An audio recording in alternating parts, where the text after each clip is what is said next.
Hi గారు, welcome to our channel. ప్రస్తుతం మనతో పాటు దాము బాలాజీ గారు సీనియర్ జర్నలిస్ట్ ఉన్నారు. వారితో ఒకసారి మాట్లాడదాం. సార్ నమస్కారం. సార్ నమస్తే సార్, అఘోరి నిన్న అరెస్ట్ అవ్వడం, ఆ తర్వాత 14 days రిమాండ్ పంపించడం చూస్తాం సార్. అయితే పోలీస్ అధికారులు, జైలు అధికారులు మాత్రం ఆమె లింగం ఏంటో తెలియంది, మేము లోపలికి రానివ్వని చెప్పేసి రానివ్వలేదు. ఆ తర్వాత లింగ నిర్ధారణ చేస్తే ఆమె 2 సార్లు లింగ మార్పిడి చేసుకుందని చెప్పేసి ఒక విషయం అయితే బయటకు వచ్చేసింది. మరి 2 సార్లు ఈ విధంగా లింగ మార్పిడి చేసుకోవచ్చు అంటారా? అండ్ ఇంకోటి ఏంటంటే, జైల్లో ఆమెని అఘోరిని ఖైదీలు కొట్టారని చెప్పేసి కూడా ఒక న్యూస్ వైరల్ అవుతుంది. అంటే ఖైదీల పైన బూతులతో ఏమి రెచ్చిపోయిందని చెప్పేసి అందుకే ఖైదీలు కొట్టారని చెప్పేసి కూడా అంటున్నారు. మరి జైల్లో అఘోరిని కొట్టారా సార్? దీనికి సంబంధించి ఏమి ఇన్ఫర్మేషన్? జైల్లో అఘోరిని కొట్టారని మనకి ఇన్ఫర్మేషన్ వస్తుంది. బట్ దాన్ని చెప్పుకునే ముందు నిన్న జరిగిన డ్రామా గురించి చెప్పుకుందాం. సో నిన్న అఘోరిని హైదరాబాద్ తీసుకొచ్చారు మొకల్లా పోలీసులు. సో అక్కడి నుంచి అఘోరిని చేవెళ్ళ కోర్టులో ప్రొడ్యూస్ చేశారు. చేవెళ్ళ కోర్టులో జడ్జి గారు అడిగారు, నీకు అడ్వకేట్ ఎవరైనా ఉన్నారంటే, నాకు అడ్వకేట్ని పెట్టుకునే స్తోమత లేదని అఘోరి చెప్పింది. దాంతో రవి అని ఒక లీగల్ ఎయిడ్ కౌన్సిల్ అంటారు, ప్రతి కోర్టులో కూడా ఒక లీగల్ ఎయిడ్ కౌన్సిల్ అనేవాళ్ళు ఉంటారు.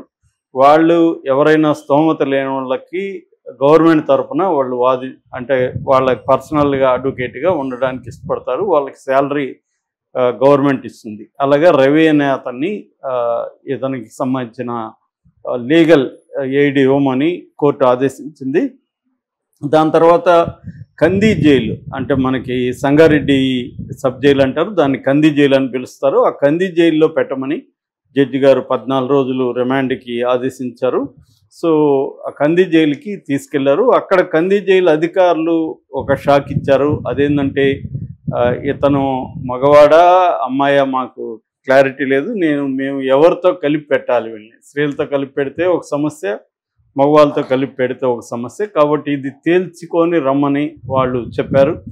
దాంతో మళ్ళీ కోర్టుకు తీసుకొచ్చారు. కోర్టులో జడ్జి గారు ముందు ప్రొడ్యూస్ చేసినప్పుడు జడ్జి గారు లింగ నిర్ధారణ పరీక్షకు ఆదేశించారు. దాంతో గవర్నమెంట్ హాస్పిటల్కి తీసుకెళ్ళి లింగ నిర్ధారణ పరీక్ష చేస్తే ఒక షాకింగ్ విషయం బయటకు వచ్చింది. అదేంటంటే, 2 సార్లు ఈ అఘోరి శ్రీనివాస్ లింగ మార్పిడి సర్జరీలు చేసుకున్నట్టుగా తెలిసింది. ఒకసారి చెన్నైలో, రెండోసారి ఇండోర్లో, 2 సార్లు కూడా లింగ మార్పిడి చేసుకున్నట్టు. మామూలుగా నేను చాలాసార్లు చెప్పాను, మేల్ బాడీ ఫిమేల్ మైండ్ ఉన్నవాళ్ళు, లేదా reverse female body male mind ఉన్నవాళ్ళు మార్చుకుంటారు బాడీస్ని. ఎక్కువగా మేల్ బాడీ ఫిమేల్ మైండ్ ఉన్న వాళ్ళే మనకి ఎక్కువ కనిపిస్తారు.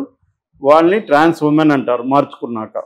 సో మార్చుకోవడానికి ఇవాళ అడ్వాన్స్డ్ సర్జరీస్ వచ్చాయి. కొన్ని తమిళనాడు గవర్నమెంట్ లాంటివి ఫ్రీగా కూడా సర్జరీస్ ప్రొవైడ్ చేస్తున్నారు.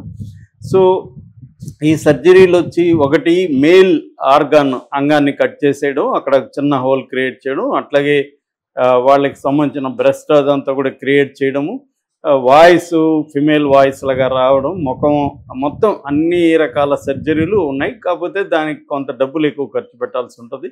మినిమం 10 lakhs నుంచి 70 lakhs వరకు కూడా ఈ ఎక్స్పెన్సెస్ అవుతుంది. నువ్వు ఎలాంటి బాడీ నీకు కావాలనుకునే దాన్ని బట్టి ఇవాళ చేస్తారన్నమాట. సో అందుకని ఒకేసారి సర్జరీ సరిపోకపోవచ్చు, 2-3 సార్లు చేసుకోవడం అనేది కామన్ ఇవాళ. అలాగే ఈ అఘోరి శ్రీనివాస్ కూడా ఒకసారి చెన్నైలో, ఒకసారి ఇండోర్లో 2 సార్లు సర్జరీలు చేసుకున్నట్టుగా నిన్న తేలింది. ఏదేమైనా ఇది ఏ జెండర్ అని చెప్పలేము, థర్డ్ జెండర్గానే చెప్పచ్చు. ఎందుకంటే థర్డ్ జెండర్ని కూడా మన ఇండియాలో చట్టాలు గుర్తిస్తున్నాయి. సో మేలు ఫిమేల్ కానీ జెండర్ని థర్డ్ జెండర్ అని ఇప్పుడు చాలా గవర్నమెంట్ ఫామ్స్లో కూడా థర్డ్ జెండర్ అనే కాలం కూడా యాడ్ అయింది. సో కాబట్టి థర్డ్ జెండర్గానే మేము సర్టిఫికేట్ ఇస్తామని వాళ్ళు ఇచ్చారు. ఎందుకంటే మేల్ అని చెప్పలేము, ఇది ఫిమేల్ అని చెప్పలేము. కాకపోతే ఏంటంటే, అఘోరి గతంలో నేను నా అంగాన్ని శివుడికి అర్పించాను ఈ స్టోరీలు అని చెప్పింది. అవన్నీ అబద్ధాలు అని తెలిసింది క్లియర్గా. అఘోరి శ్రీనివాస్, అల్లూరి శ్రీనివాస్ అనే అబ్బాయి తన మేల్ బాడీని ఫిమేల్గా కావాలనే మార్చుకున్నాడు తప్ప, అతనికి ఈ మేల్ బాడీలో ఫిమేల్ మైండ్ అనేది ఏం లేదు. అతను మేల్ బాడీ మేల్ మైండ్ కానీ మార్చుకున్నారు. ఎందుకు మార్చుకున్నా అంటే, చాలామంది ఇలాగ ఈ మధ్య మార్చుకుంటున్నారు. అది ఎందుకంటే డబ్బులు సంపాదించుకోవచ్చు, ట్రాన్స్జెండర్గా ఉంటే ఈజీగా డబ్బులు వస్తాయి అన్న ఒక యాంగిల్లో వీళ్ళు చేస్తున్నారు. అలాగే అఘోరి శ్రీనివాస్ కూడా ఒక ప్లాన్డ్గానే ఇలా చేసుకొని ఆ తర్వాత అఘోరిగా మారి డబ్బులు సంపాదించాలనే యాంగిల్లో వెళ్ళినట్టుగానే కనబడుతుంది. దానికి ఒక ప్లాన్డ్గా సనాతన ధర్మం ఇవన్నీ కూడా ఎందుకు తీసుకొచ్చా అంటే, ఇవన్నీ కానీ మనం పెట్టుకుంటే మనల్ని ఎవరు దగ్గరికి రారు, మన జోలికి రారు, పోలీసులు కానీ ఎవరైనా కూడా. మనం అంటే భయం ఉంటుంది అన్న ఒక ప్లాన్ వేసుకొని ఆ స్కెచ్ చేసుకొని ఆ స్కెచ్ ప్రకారం కొంతకాలం నార్త్ ఇండియాలో తిరిగి అక్కడ పరిస్థితులు అర్థం చేసుకొని వచ్చాడు. ఇతను అఘోరి కాదని కూడా అఘోరి అఖాడా వాళ్ళు కూడా ప్రకటించేశారు. సో 14 అఖాడాలు కలిసి ఉన్న అఖాడా పరిషత్తుకు సంబంధించిన ఒక అఖాడా కూడా వీళ్ళని చెప్పారు. నేను దాని మీద సపరేట్ వీడియో చేసి ఇతను అఘోరి కాదని, అట్లాగే ట్రాన్స్జెండర్ కూడా కాదని ట్రాన్స్జెండర్స్ కూడా ప్రకటించారు. సో ఈ నేపథ్యంలో టెస్ట్ చేసినప్పుడు మాత్రం ఇది థర్డ్ జెండర్ ట్రాన్స్ ఉమెన్గానే వాళ్ళు ప్రకటించారు. అందుకని ఇక్కడ అటువంటి ఫెసిలిటీ లేదు కాబట్టి కంది జైల్లో మన చెంచల్గూడ జైలుకి తీసుకెళ్లారు. అక్కడ సపరేట్ బ్యారక్, ఇటు లేడీస్ బ్యారక్ కాకుండా జెంట్స్ బ్యారక్ కాకుండా సపరేట్ బ్యారక్లో పెట్టడానికి వాళ్ళు ప్రయత్నించినట్టుగా తెలుస్తుంది. అయితే ఇక్కడ జైలుకి వెళ్ళే ముందు కూడా కోర్టు దగ్గర కూడా మీడియా ఏమన్నా చెప్తారని మీడియాని అడిగినప్పుడు చట్టం తన పని తను చేసుకుపోతుంది అని అఘోరి చెప్పింది. దాని తర్వాత శ్రీవర్షిని పరిస్థితి ఏంటంటే, శ్రీవర్షి నాతోనే ఉంటుందంటే, జైల్లో కూడా నీతో ఉంటుందంటే ఉంటుందనేసి వెళ్ళారు. నిజానికి అది సాధ్యం కాదు. ఎవరన్నా నేరం చేసిన వాళ్ళు జైలుకి వెళ్ళాలి, కానీ నాకు వేరే గర్ల్ ఫ్రెండ్ కావాలంటే కుదరదు. అటువంటి చట్టాలు మన దేశంలో లేవు. కాకపోతే కొన్ని వెస్ట్రన్ జైల్స్లో కంజుగల్ సెల్స్ అని ఉంటాయి. కంజుగల్ సెల్స్ అంటే ఏంటంటే, అరెస్ట్ అయిన జైల్లో ఉన్నప్పుడు వాళ్ళు వారంలో కొన్ని గంటలు తమకు నచ్చిన అమ్మాయితో కావచ్చు, భార్యతో కావచ్చు గడపడానికి, దాదాపు 2 గంటలు 3 గంటలు గడపడానికి కంజుగల్ సెల్స్ ఏర్పాటు చేస్తారనమాట.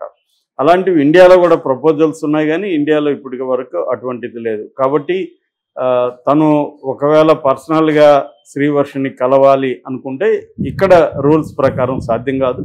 ఇంకా సెల్లో ఉండడం అయితే అసలు సాధ్యం కాదు. కదా, ఇద్దరు నేరం చేసినారన్నా సపరేట్ సెల్స్లో వేస్తారు తప్ప ఒక సెల్లో పెట్టడం అనేది జరగదు. అట్లాంటి చాలామంది జైలుకి వెళ్దాం అనుకుంటారు, ఇక్కడ బయట సాధ్యం కాని వాళ్ళు ఉన్నారు. కాబట్టి అది సాధ్యం కాదు. రెండవది, అఘోరికి నోటిదోలు ఎక్కువ అని మనకు తెలుసు. గతంలో కూడా అనేక మందిని బండబూతులు తిట్టడం, లేటెస్ట్గా అంబేద్కర్ని రాజ్యాంగ నిర్మాత, మన దేశ స్వాతంత్ర సమరంలో పాల్గొన్న వ్యక్తి, దళితులకి ఒక దేవుడు లాంటి వ్యక్తి, అట్లాంటి వ్యక్తిని కూడా పరమ దారుణంగా దుర్భాషలాడిన పరిస్థితి మనకి కనిపిస్తుంది. సో అందుకని అక్కడికి వెళ్ళినాక అక్కడ కూడా ఖైదీల మీదకి కూడా వెళ్ళడం, ఖైదీలు కొంతమంది సీనియర్ ఖైదీలు ఉంటారుగా, వాళ్ళు మహాముదురులుగా ఉంటారు. ఇలాంటి వాళ్ళని చాలామందిని చూస్తుంటారు. వాళ్ళు చితకబాదారని చెప్తున్నారు. ఆల్రెడీ అఘోరి మీద కోపంగా ఉన్న దళితులు ఎక్కువగా ఉన్నారు ఆ జైల్లో. ఎందుకంటే అఘోరి గురించి వాళ్ళకి కోపం ఉంది. అట్లాగే వార్డర్ల మీద కూడా కోపంగా వెళ్ళడం, వార్డర్లకు కూడా కొడితేనే మంచిది, 2 దెబ్బలు పడితేనే కొంత లైన్లోకి వస్తాడు మనోడు అన్నట్టుగా వాళ్ళు కూడా వార్డర్లు చూస్తున్నట్టుగా ఉన్నారని చెప్తున్నారు. కొట్టారనేది అయితే వార్త వస్తుంది. ఎందుకంటే అఘోరి ఖచ్చితంగా కొట్టే అవకాశం ఉంటుంది. ఎందుకంటే అఘోరి నేచరు మనం చూసాము.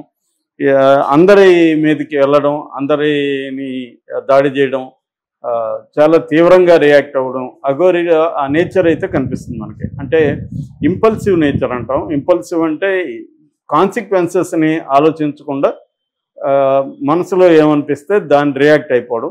అది సినిమాల్లో పూరి జగన్నాథ్ సినిమాలోనూ ఉపేంద్ర సినిమాల్లో అయితే ఓకే, కానీ రియల్ లైఫ్లో అది చాలా కష్టాలని పొందేస్తుంది. మనం ఏదన్నా చేసే ముందు థింక్ చేసి చేయాలి తప్ప కాన్సిక్వెన్సెస్ని గురించి ఆలోచించకుండా ఎమోషనల్ రియాక్ట్ అయితే దానివల్ల చాలా ప్రాబ్లమ్స్ వస్తాయి. ముఖ్యంగా లీగల్ ప్రాబ్లమ్స్ వచ్చినప్పుడు అది ఇబ్బంది. అఘోరి అలాగే రియాక్ట్ అయ్యి ఖైదీల మీదకి వెళ్ళినప్పుడు ఖైదీలు కొట్టారని చెప్తున్నారు. అయితే గాయాలైతే ఏమి కాలేదు. వార్డర్లు మళ్ళీ గాయాలైతే అఘోరి జడ్జి గారికి కంప్లైంట్ ఇచ్చే అవకాశం ఉంది కాబట్టి పైన ఏమీ గాయాలైతే కాలేదు. అఘోరి కూడా సైలెంట్ అయిపోయింది. అంటే పరిస్థితి అర్థం చేసుకొని మనం కానీ సైలెంట్గా లేకపోతే ఇంకా కూడా కొడతారు వీళ్ళు, అక్కడ కొట్టినంత ఎక్కువ ఏముంది, కొట్టారని చెప్పినా కూడా జడ్జి మేము కొట్టలేదు అంటారు వాళ్ళు, సాక్ష్యమే ఉంటుంది. కాబట్టి జైల్లో మామూలుగానే కూడా కొత్తగా వెళ్ళిన ఖైదీల్ని పాత ఖైదీలు కొట్టే పరిస్థితి మామూలుగానే ఉంటుంది. అది కాకుండా వార్డర్లు కూడా కొడతారు. నేను వెళ్ళినప్పుడైతే బెత్తాలతో కొడుతూ ఉండేవాళ్ళు వార్డర్లు, కొత్తగా వచ్చిన ఖైదీల్ని. లేకపోతే అక్కడ ఏదన్నా గొడవ చేస్తే కొట్టేవాళ్ళు. దాన్ని నేను వెళ్ళి ఆపాను, లీగల్గా మీకు ఏం రైట్ లేదని ఆర్గ్యూ చేసి వాళ్ళని కొంత జడ్జెస్కి మీ మీద కంప్లైంట్ ఇస్తానన్నాక కొద్దిగా ఆగింది. అది మామూలుగా అయితే కొడతారనమాట. అట్లాగే సీనియర్ ఖైదీలు కొంత రౌడీ బ్యాచ్ అక్కడ ఉంటారు. సో కొత్త ఖైదీలు ఎవరైనా వచ్చినప్పుడు వాళ్ళని ర్యాగింగ్ చేస్తారు, కొడతారు. వాళ్ళ దగ్గర